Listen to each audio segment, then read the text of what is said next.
السلام عليكم ورحمة الله وبركاته. النهاردة ان شاء الله هنعمل سندوتشات الهمبرجر بطريقة السندوتشات اللي احنا بنشتريها من بره. ونقول بسم الله، اللهم صل وسلم وبارك على سيدنا محمد. اول حاجة هنجيب الهمبرجر، هنجيب الجريل او اي طاسة انت عارفة ان هي مش بتلزق فيها وهنشويها على الكفتة. في طريقة تانية بالفرشة، ممكن نرص شوية زيت صغيرة ندهنها بالزيت وندهن الهمبرجر على الوشين زيت وندخلها الفرن ونولع الشواية. يبقى كده طريقتين ممكن تشوي الهمبرجر باي طريقة انت بتحبيها، سهلة معاكي وبسيطة. بعد كده هنجيب بيضتين هنضربهم ضربة كويسة قوي كده بشوية الفلفل وشوية الملح،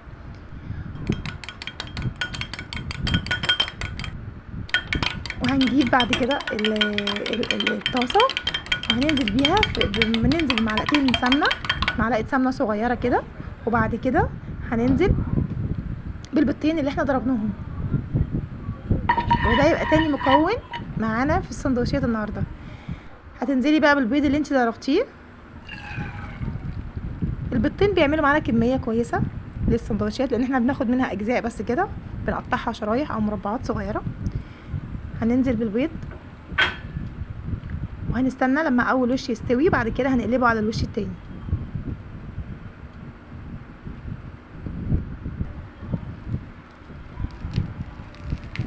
هنبدأ نقلب البيض على الوش التاني.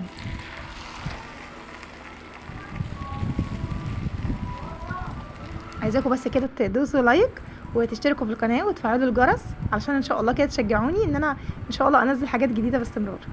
قلبنا البيض هنا على الوش التاني، بصوا ما شاء الله استوى معانا اهو. يا دوب الوش التاني برضو يستوي، يبقى كده خلصنا الخطوة التانية والمكون التاني في السندوتشات معانا وهو البيض.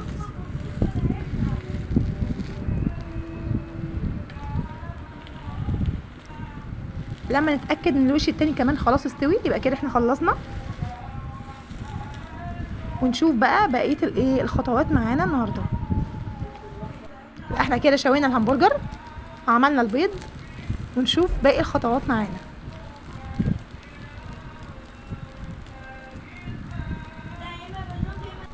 البيض كده خلاص جاهز معانا، كده خلاص البيض معانا استوي. هنبدأ نقطعه كده بالمعلقة معانا لمربعات صغيرة، قطع صغيرة على قد السندوتشات اللي معانا. كل قطعة محتاجينها معانا في كل سندوتش. قطعناها كده لمربعات زي ما انتم شايفين. خلاص كده خلصنا البيض ومحضرين العيش، ومعانا كمان الشيبسي، ومعانا جرجير، ومعانا كمان خيار قطعناه شرايح، وطماطم متقطعه لشرايح، ومعانا كاتشب ومايونيز والهمبرجر. يبقى دي كده مكونات الساندوتش معانا النهارده الجميل. نقولهم تاني، معانا جرجير ومعانا كاتشب ومعانا مايونيز ومعانا شرايح طماطم ومعانا شرايح خيار ومعانا شيبسي.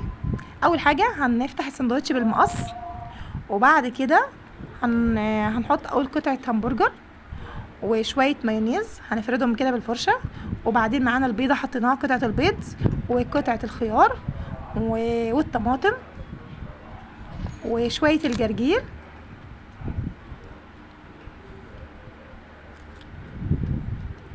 وبعد ما بنحط الجرجير هننزل عليه بالشيبسي. والشيبسي ده بنخليه اخر حاجه علشان بنحط فوقيه الكاتشب. هنحط الشيبسي وبعدين الكاتشب فوقيه. وكده خلص معانا اول سندوتش همبرجر. ما شاء الله زي ما انتم شايفين، جربوه بجد يعني تحفه.